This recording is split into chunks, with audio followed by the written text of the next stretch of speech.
ఐశ్వర్యం. ఒక పల్లెలోని ఒక ఇంటికి అపరాహ్న వేళ అలసిపోయిన ముగ్గురు పెద్ద మనుషులు వచ్చారు. అప్పుడే పొలం నుండి వచ్చిన భర్తకు కాళ్ళు కడుక్కోవడానికి నీళ్ళిచ్చింది.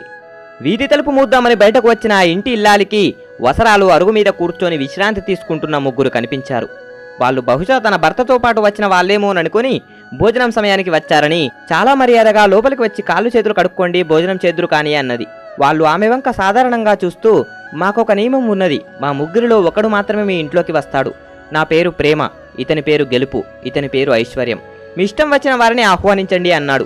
ఆ ఇల్లాలు మొదట ఆశ్చర్యపోయినా వెంటనే తేరుకొని ఆ వచ్చిన వారు మామూలు మనుషులు కారని, ప్రేమ, గెలుపు, ఐశ్వర్యం అనే రూపాల్లో ఉన్న మహానుభావులని అనుకున్నది. ఆమె సంతోషంతో పొంగిపోతూ ఇంట్లోకి వెళ్లి ఆ విషయాన్ని భర్తకు చెప్పింది. అది వినగానే ఆమె భర్త పరమానందంతో జీవితంలో మనిషికి గెలిపే ముఖ్యం కాబట్టి గెలుపునే పిలుద్దామన్నాడు.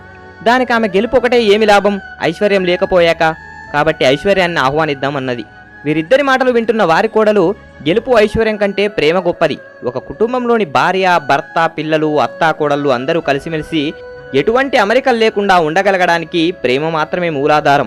మనిషి సుఖజీవనానికి ఆలంబన ప్రేమ మాత్రమే. కాబట్టి ప్రేమను ఆహ్వానించండి అంటూ సలహా ఇచ్చింది.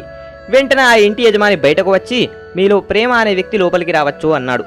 ప్రేమ అనే వ్యక్తి ఇంట్లోకి వచ్చాడు. ప్రేమ వెనకే గెలుపు, ఐశ్వర్యం కూడా అతనితో పాటు ఇంట్లోకి వచ్చారు. అది చూసి అందరికీ అమితమైన ఆశ్చర్యం కలిగింది. వారి ఆశ్చర్యానికి సమాధానంగా ప్రేమ అనే వ్యక్తి ఇలా చెప్పాడు, మీరు గెలుపుని కానీ ఐశ్వర్యాన్ని కానీ కోరుకొని ఉంటే ఆ ఒక్కడు మాత్రమే లోపలికి వచ్చేవాడు, మిగతా ఇద్దరం బయటే ఉండిపోయేవాళ్ళం. అలా కాకుండా మీరు ప్రేమను ఆహ్వానించారు. ఏ కుటుంబంలో అయితే ప్రేమ ఉంటుందో అక్కడ గెలుపు, ఐశ్వర్యం అంటిపెట్టుకొని ఉంటాయన్నాడు. కోడలు సలహా పాటించినందుకు తమకు మంచే జరిగిందని సంతోషించి వాళ్ళ ముగ్గురికి ఎంతో ప్రేమతో అతిథి మర్యాదలు చేశారు. ఆ రోజు నుండి ఆ ఇంట్లో చాలా మార్పులు వచ్చాయి.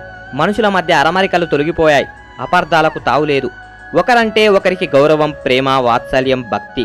అనతి కాలంలోనే ఆ కుటుంబం అన్ని విధాలుగా ఆ పల్లెకు తలమానికమైంది. ప్రేమ, గెలుపు, ఐశ్వర్యం. కాబట్టి మీలో ఉన్న ప్రేమను 10 మందికి చూపించి ప్రతి ఒక్కరితో ప్రేమగా ఉంటే మీ గెలుపు సాధ్యమవుతుంది. గెలుపు సాధ్యమైతే ఐశ్వర్యం వెన్నంటే వస్తుంది. జై హింద్.